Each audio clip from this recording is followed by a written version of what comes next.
Captain Jake Morrison walked across the bridge of his ship. The Earth vessel Redemption moved through space like a metal whale swimming in an ocean of stars. Jake had been the captain for 3 years now. He was also Earth's first envoy to the Galactic Council. This meant he spoke for all humans when dealing with alien races. The job was not easy. Most aliens did not trust humans. They called Earth a death world because life there was so hard and dangerous. They said humans were too violent and angry to join civilized space. Jake knew they were wrong, but changing minds took time. Lisa. Park sat at the communication station. She had been monitoring space channels all morning. Her job was to listen for any messages that might need attention. Most days were quiet. Ships reported their positions. Traders talked about cargo prices. Nothing exciting ever happened on patrol duty. But today was different. "Captain?" Lisa called out. Her voice sounded worried.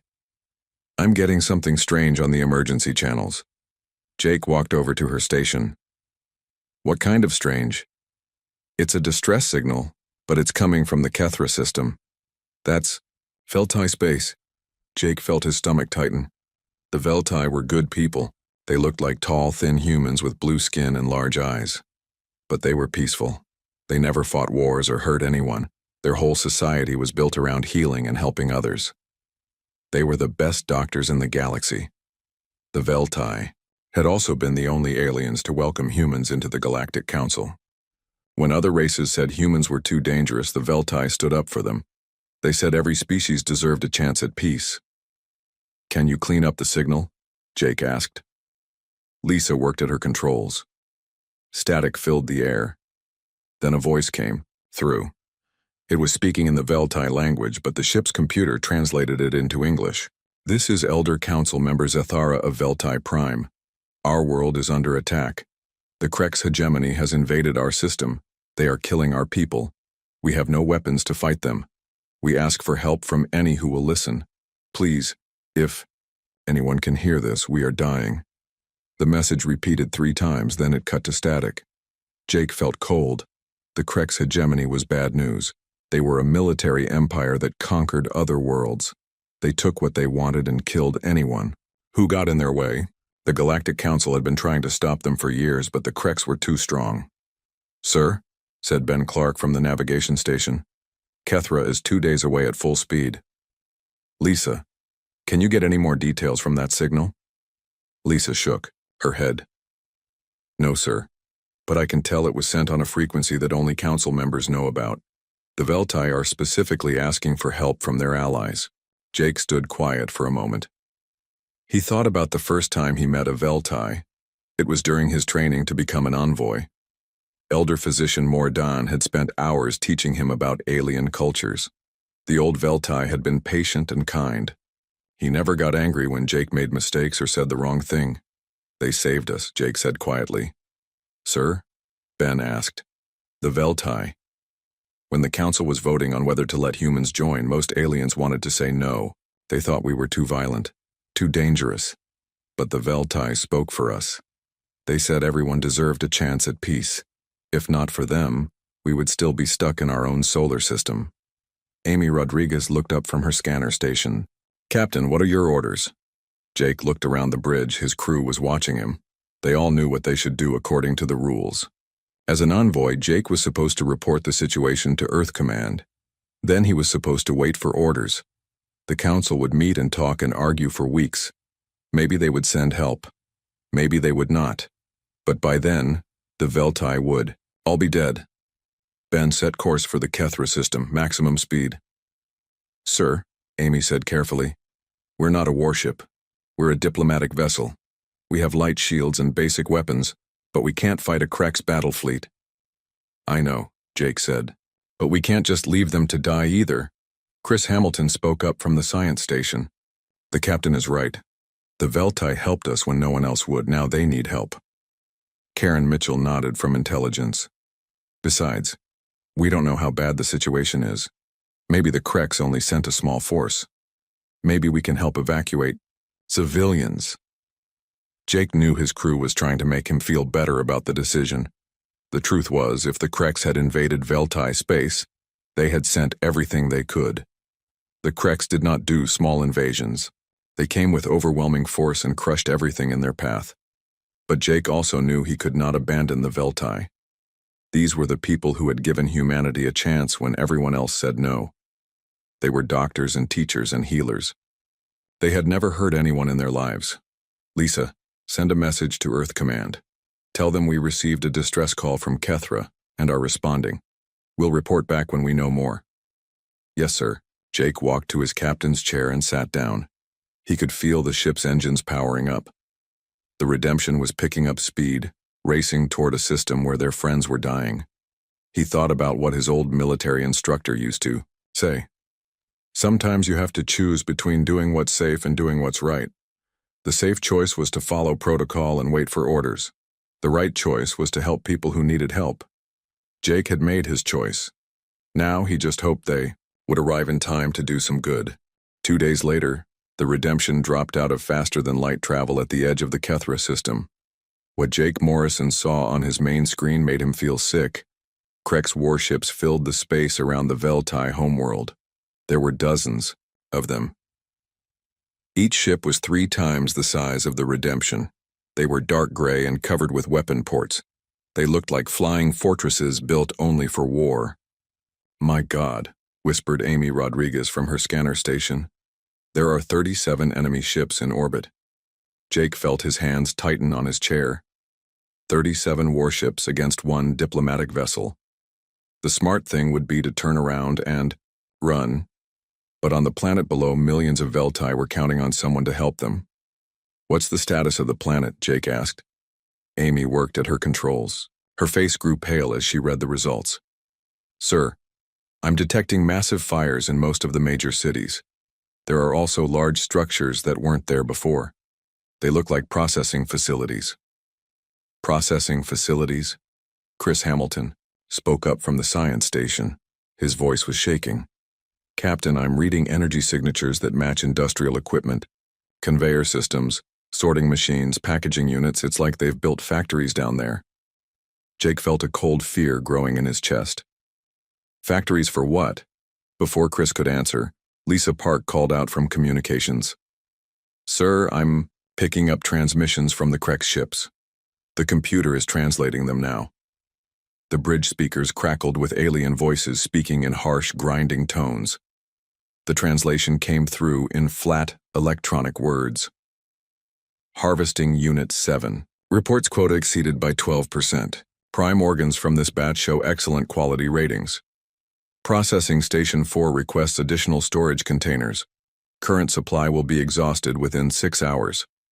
Medical extraction teams report successful nerve cluster removal from specimens in Sector 12. Prepare shipment for off-world buyers. Jake stood up so fast his chair spun around. Turn that off. The voices stopped. The bridge was quiet except for the hum of the ship's systems. Everyone was staring at Jake. His face had gone completely white. Sir, Karen Mitchell said quietly from intelligence. Are they talking about what I think they're talking about? Jake could not speak for a moment. When he did, his voice sounded strange and cold.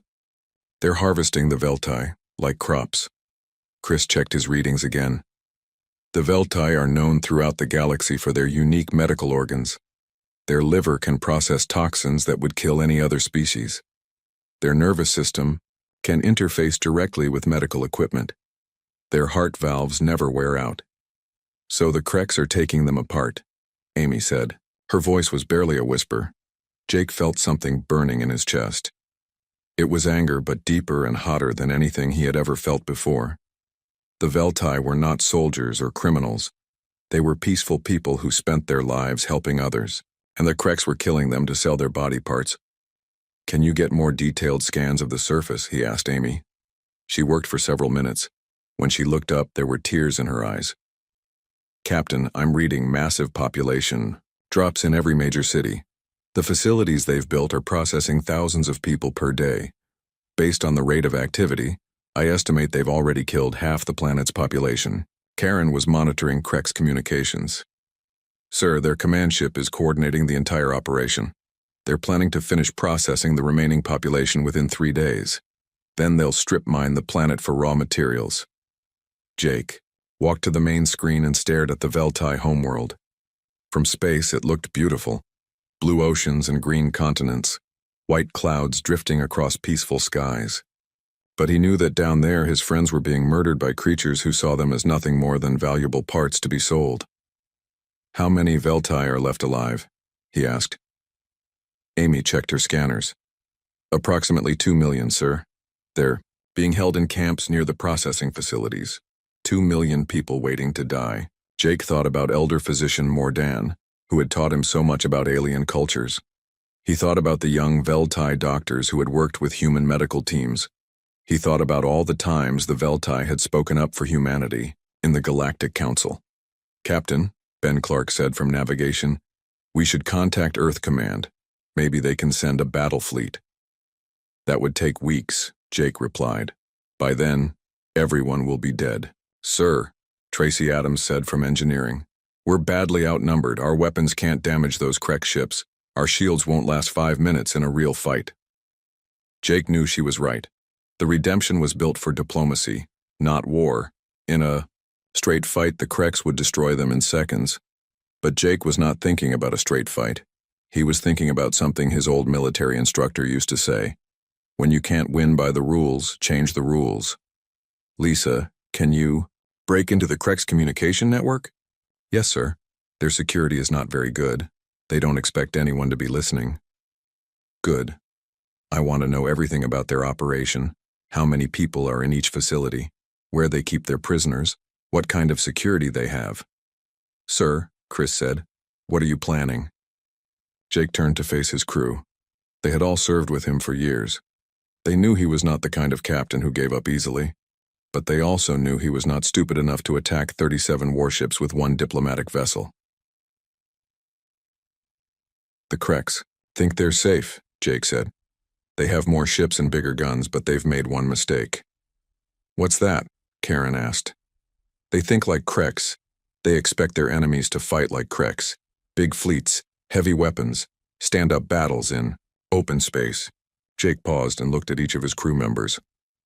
"But we're not Kreks. We're humans, and humans fight dirty." Amy looked worried. "Sir, what exactly are you suggesting?" "The Kreks are so confident they're not even guarding the processing facilities properly. They have all their security in space, not on the ground. They're thinking about other fleets that might attack them. They're not thinking about small teams that might sneak onto the planet." "A rescue mission," Tracy said. "More than that," Jake replied. "We're going to shut down their entire operation. We're going to free every Veltai we can find. And we're going to make sure the Kreks remember what happens when they hurt our friends." The bridge was quiet for a long moment. Everyone was thinking about what Jake was suggesting. It was dangerous. It was probably impossible. It would mean giving up any chance of survival if things went wrong. But down on that planet, 2 million innocent people were waiting to die. "Captain," Lisa said, "I'm with you. The Veltai saved us. Now it's our turn to save them." One by one, the rest of the crew nodded their agreement. They were going to war. Jake Morrison called his senior staff to the briefing room. Maps of the Veltai homeworld covered the table. Red marks showed where the Kreks had built their processing facilities. Each red mark represented thousands of innocent people waiting to die. "Here's what we know," Jake said, pointing to the largest facility. "The Kreks have built 12 major processing centers across the planet. Each one can handle about 500 people per day. They're working around the clock." Ryan Bell, the tactical officer, studied the maps. He had served in the border wars before joining the diplomatic corps. He knew about fighting impossible odds. "Sir, even if we could reach the surface, we're talking about a handful of people against thousands of Krek soldiers." "That's exactly why it might work," Jake replied. "The Kreks are expecting a fleet battle. They have all their heavy weapons pointed at space. Their ground security is light because they think they're safe." Tracy Adams, the chief engineer, looked worried. "Captain, I've served with you for 5 years. I know that look in your eyes. You're not just talking about a rescue mission. You're talking about something else." Jake walked to the window and stared out at the Kreks fleet. Their ships hung in space like metal predators, confident and deadly. But Jake had learned something important during his years as a soldier. Confidence could become weakness if you pushed it too far. You're right, Tracy. I'm not just talking about rescue. I'm talking about sending a message. Dr. Nancy Green, the medical officer, spoke up. Sir, we're diplomats now. We signed treaties. We agreed to follow council law. What you're suggesting could get Earth kicked out of the galactic community. Earth will understand, Jake said quietly. When they see what the Kreks are doing to the Veltai, they'll understand. Karen Mitchell had been studying intelligence, reports on her tablet. Captain, I've been analyzing the Kreks' communication patterns. Their command structure is very rigid. All orders come from the flagship. If we could disrupt their communications, we might create enough confusion to get our people in and out. What about the orbital defenses? Ben Clark asked. That's where we get creative, Jake replied. He turned back to face his crew. The redemption is going to become bait. We'll make them think we're trying to escape. Draw as many ships as possible, away from the planet. Chris Hamilton looked up from his data pad. Sir, that's suicide. Even if we lead some of them away, there will still be more than enough firepower left to destroy us. Jake smiled, but it was not a happy smile. It was the kind of smile that had made other species nervous about humans joining the galactic community. Chris, you're thinking like a diplomat. Think like a human. What's the difference? Diplomats try to solve problems by talking. Humans solve problems by doing whatever it takes to win. Alex Turner, the security chief, had been quiet during most of the meeting. Now he spoke up. Captain, I think I understand what you're getting at. You want to fight like humans fought on Earth. Guerrilla warfare, hit and run, make them afraid. Exactly. The Kreks think they know how space battles work. Big ships line up and shoot at each other until someone wins. But we're not going to give them a space battle. We're going to give them something they've never seen before. Laura Gibson was the Marine commander. She had 20 soldiers under her command, all trained for boarding actions and ground combat. Sir, what exactly do you want my people to do? Jake pointed to several locations on the map. These processing facilities all have the same weakness. They're built for efficiency, not security. The Kreks never expected anyone to attack them from the inside. From the inside? We're going to land small teams at each facility. Your job is to disable their operations and free as many prisoners as possible. But there's more. Jake paused and looked at each person in the room. These were people he had worked with for years. He trusted them completely. But what he was about to ask them to do would change everything. The Kreks think they can harvest sentient beings like crops. They think they can murder innocents for profit. They need to learn that there are consequences for that kind of evil. Tracy leaned forward. What kind of consequences?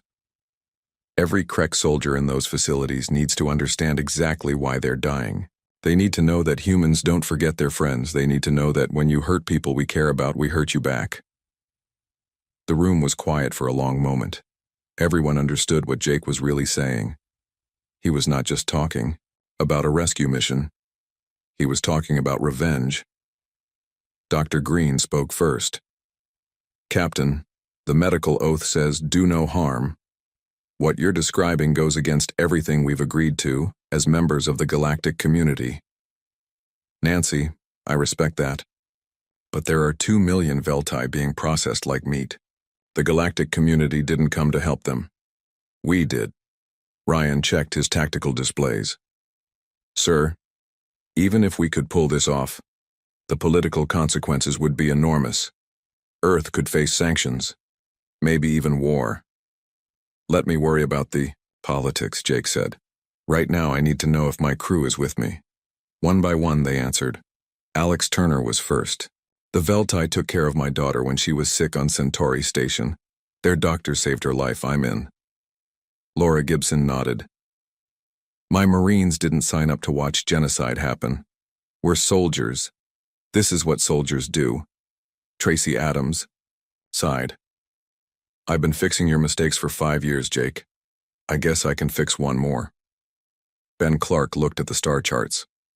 Someone has to pilot this crazy plan. Might as well be me. Lisa Park spoke quietly. The Veltai taught me their language when I was a student. They were patient and kind. They deserve better than this. Amy Rodriguez was next. My scanners show 2 million people about to die. That's all I need to know.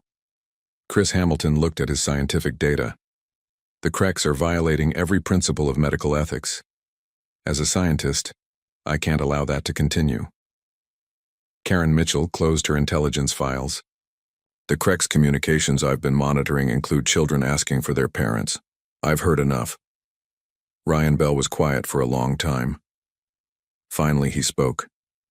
In the border wars, we had a saying. No one fights harder than someone defending their family. The Veltai are our family now. Only Dr. Green remained. She looked around the table at her crewmates. Then she looked at Jake. I still think this is wrong. But I also think letting genocide happen is worse. If you're determined to do this, you'll need a doctor. Jake felt something settle in his chest. His crew was with him. They were about to do something that would echo across the galaxy. The Kreks had made the mistake of thinking humans were just another civilized species. They were about to learn why Earth was called a death world. All right, Jake said. Let's show them what happens when you threaten our friends. The attack began at dawn on the Veltai homeworld. Jake Morrison watched from the bridge as his teams prepared to launch. 20 Marines led by Laura Gibson would hit the main processing facility. Security Chief Alex Turner would take another team to the power station that fed the entire operation. The rest of the crew would stay with the ship and create the distraction they needed. All teams report ready, Lisa Park announced from communications. Jake looked at the tactical display showing 37 Kreks warships. In a few minutes, those ships would be hunting the Redemption like sharks chasing wounded prey. But first, his people had to reach the surface alive. Ben, take us into the atmosphere. Keep us low and fast. The Redemption dove toward the planet like a falling star. Krek sensors immediately detected their movement. Warning alarms began sounding on enemy ships throughout the system. They're moving to intercept, Amy Rodriguez reported from scanners. 12 ships breaking orbit to pursue us. Perfect, Jake said. The more they send after us, the fewer they have protecting the surface. The ship shook as it entered the atmosphere. Ben Clark flew like he was racing for his life, which he was. Kreks fighters were launching from the orbital stations, trying to cut off their escape route. Approaching Drop Zone 1, Ben announced. Jake activated the ship's intercom. Laura, your team is go. Understood. See you on the other side, Captain. The ship's cargo bay opened, and 20 Marines in powered armor dropped toward the surface. They fell through the morning sky like deadly rain, their armor systems guiding them toward the largest processing facility. Laura Gibson felt her feet hit the ground outside the Kreks compound. Around her, 19 other Marines landed in perfect formation. They had trained for this kind of operation hundreds of times, but never against an enemy that was committing genocide. Squad leaders report, she spoke into her helmet communicator. Alpha Squad ready. We have visual on the main entrance. Beta Squad in position. Guard towers are lightly defended. Charlie Squad ready. Power lines and communication arrays identified. Laura looked through her visor at the processing facility. It was a massive concrete structure with smoking chimneys. The smell in the air made her stomach turn. She knew what was being processed inside those walls. Remember your orders, she told her Marines. Every Krek soldier in that building needs to understand why they're dying. Make it personal. The Marines moved forward like ghosts in the morning mist. Their powered armor made them faster and stronger than any Krek soldier. Their weapons were designed to punch through military shields and armor. But most importantly, they were angry. The first Kreks guards never knew what hit them. Marine Sergeant Tony Rodriguez took point, his assault rifle spitting death with surgical precision. Behind him, Corporal Janet Moore cleared the guard towers with her sniper rifle. The Kreks had been expecting attacks from space, not from elite soldiers dropping out of the sky.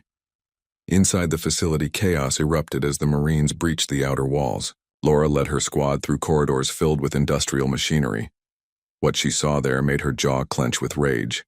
Conveyor belts carried the bodies of Veltai civilians through automated processing stations. Medical extraction machines worked with cold efficiency, removing organs and nervous system components for packaging and shipment. The Kreks had turned mass murder into an assembly line. Charlie Squad, destroy those machines, Laura ordered. Alpha and Beta, free the prisoners. Explosions rocked the building as the Marines demolished the processing equipment. Each machine that died meant fewer people would be murdered today. But Laura knew they had to work fast. The Kreks would send reinforcements soon. In the prisoner holding area, they found hundreds of Veltai packed into metal cages. Men, women, and children all waiting for their turn on the processing line.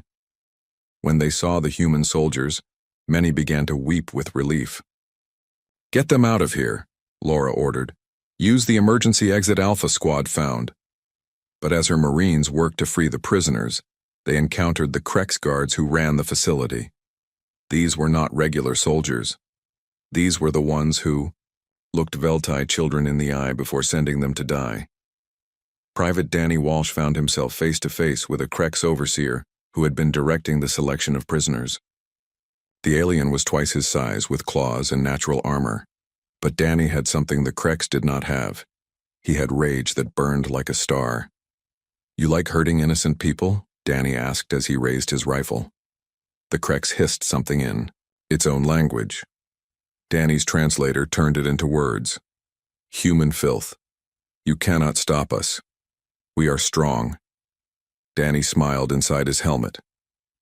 You want to know what strong looks like? The battle that followed was not a fight between equals. It was a human soldier showing a genocidal alien exactly what happened when you cross the species from Earth. Danny left the Kreks alive long enough to understand that humans did not forgive genocide. Then he made sure it would never hurt anyone again. Similar scenes played out throughout the facility as the Marines encountered guards and overseers. Each Krek soldier learned the same lesson. Humans remembered their friends, humans protected the innocent, and humans made you pay for evil. Meanwhile, Alex Turner's team had reached the main power station.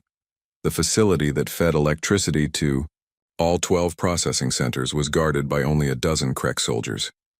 They had never imagined anyone would attack such a boring target. Alex and his security team hit them like lightning. The guards were down before they could raise an alarm. Then Alex went to work on the power grid with the focused precision of an expert.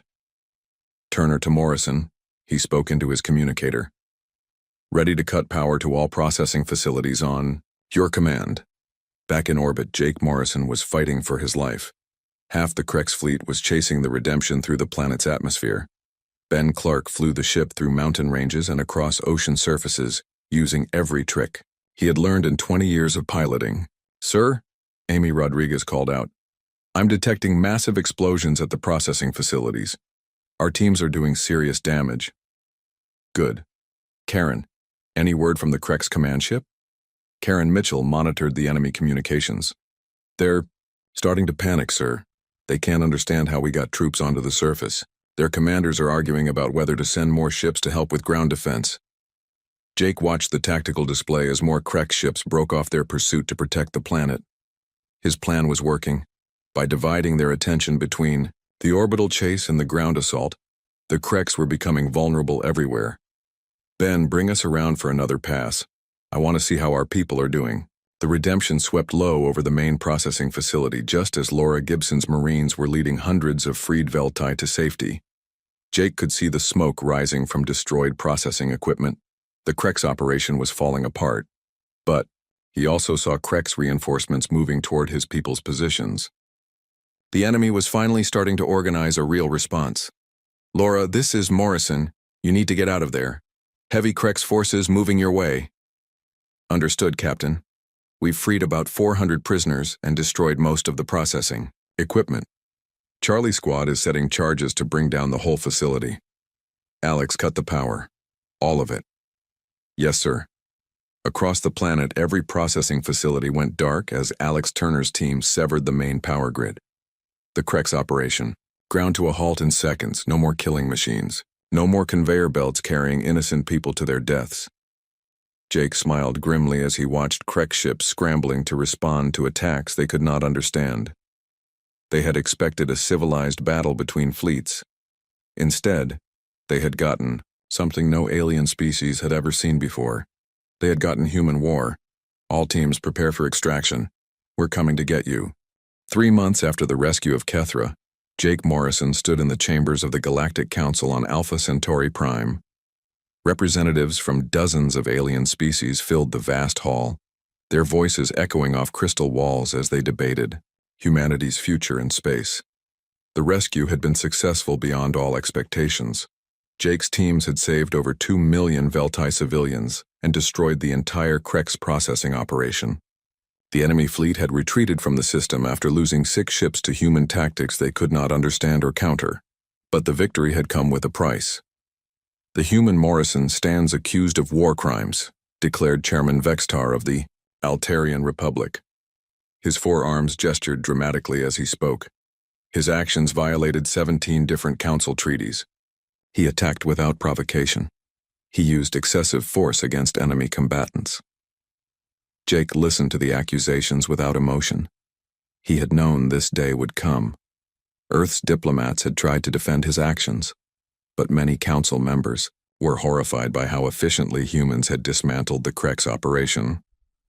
Furthermore, Vexitar continued, intelligence reports indicate that human soldiers tortured Krex prisoners before executing them. This barbaric behavior proves that humans are too violent for civilized space. Murmurs of agreement rippled through the chamber.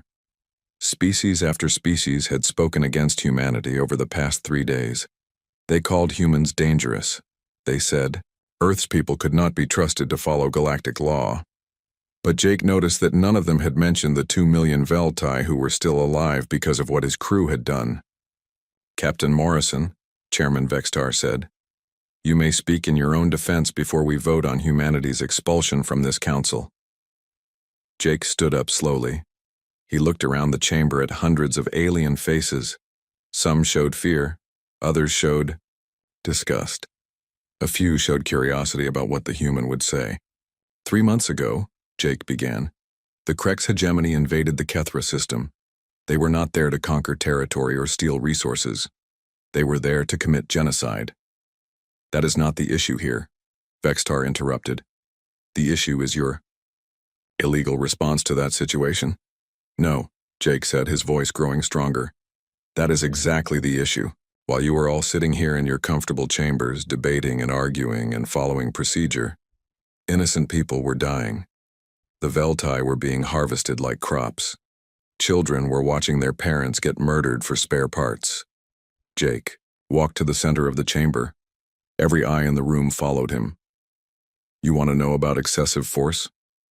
I'll tell you about excessive force. The Krex killed over 3 million Veltai before we arrived. They turned genocide into an industrial process. They built factories designed to process living people like raw materials. The chamber was completely quiet now. You say we tortured prisoners? You're damn right we did. Every Krex soldier who was murdering innocents got to experience exactly what their victims felt. Every overseer who selected children for processing learned what it was like to be helpless and afraid. This proves our point, Vextar said. Humans are barbaric. They cannot control their violent impulses. Jake turned to face the Altarian chairman. You want to see barbaric? Barbaric is building machines to extract organs from living children. Barbaric is turning sentient beings into products to be sold. Barbaric is sitting in a comfortable council chamber and doing nothing while genocide happens. Before Vextar could respond, a new voice spoke from the observer section. Elder Physician Zareth of the Veltai delegation stood up on shaking legs. She was old, even by Veltai standards, but her voice carried clearly through the chamber. May I speak, Chairman? Vextar looked annoyed. The council is debating the human question. Observers are not permitted to participate. With respect, Chairman, this is not just about humans. This is about my people, my children, my grandchildren. A murmur went through the chamber. Everyone knew that the Veltai had lost more than half their population to the Krex. If anyone had a right to speak, it was them. Very well, Vextar said reluctantly, but keep it brief. Zareth walked slowly to the speaking platform. She was over 200 years old, and the weight of recent events showed in every step. When she reached the microphone, she looked directly at Jake Morrison. "Captain Morrison, I want to thank you for what you and your crew did for my people." "Ma'am," Jake replied, "we only did what anyone should have done." "No," Zareth said, turning, to address the full council. "That is not true. Captain Morrison did what no one else would do. When my people sent out distress calls, do you know how many council members responded? 0. When we begged for help, do you know how many ships came to our aid? None. The chamber was deadly silent. But the humans came. 26 people on one ship came to fight an entire fleet because they could not stand to watch innocent people die. They risked everything to save strangers. They faced impossible odds because it was the right thing to do." Zareth's voice grew stronger as she continued, "You call Captain Morrison a war criminal. You say his methods were too violent. Let me tell you what I call him. I call him the man who saved my 8-year-old granddaughter from being processed alive. I call him the soldier who stopped a genocide while the rest of the galaxy looked the other way." Tears began forming in the old Veltai's eyes. "You want to expel humanity from this council because they fight too hard for their friends? Because they care too much about innocent life? Because they refuse to let evil go unpunished?" She paused and looked around the chamber.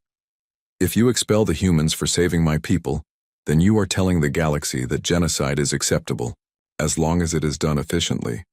You are saying that following procedure is more important than preserving life. You are proving that this council values bureaucracy over morality." Zareth turned back to Jake. "Captain Morrison, your species has been called violent and dangerous. Today I want the galaxy to know that when evil came to my world, violent and dangerous was exactly what we needed.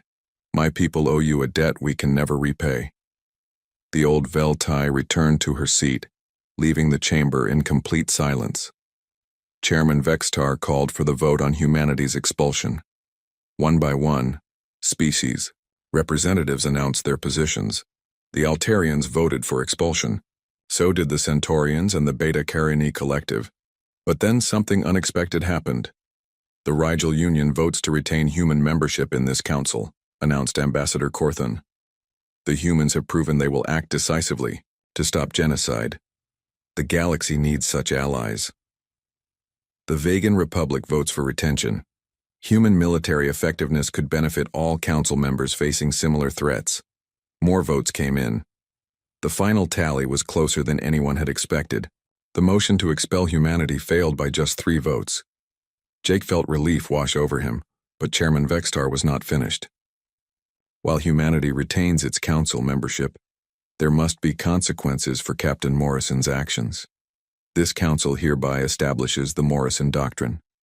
When council members face existential threats, they may request immediate human, military intervention without waiting for formal debate."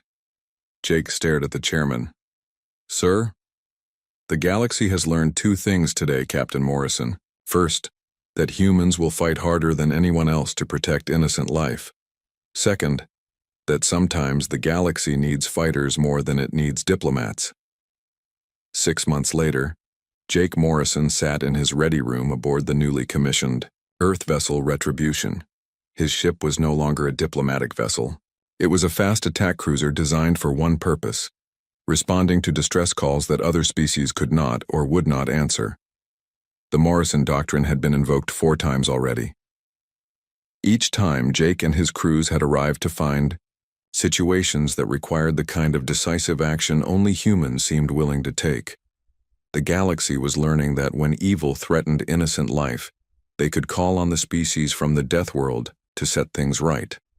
Jake looked at the star chart on his wall, showing all the systems under council protection. Somewhere out there, people were living free because humans had been willing to fight for them. Somewhere out there, children were growing up safely because Earth's sons and daughters had stood between them and evil. The galaxy still feared humanity. They still called Earth a death world. But now they also knew something else. They knew that when monsters came calling, the Deathworlders would be there to stop them, and that made all the difference.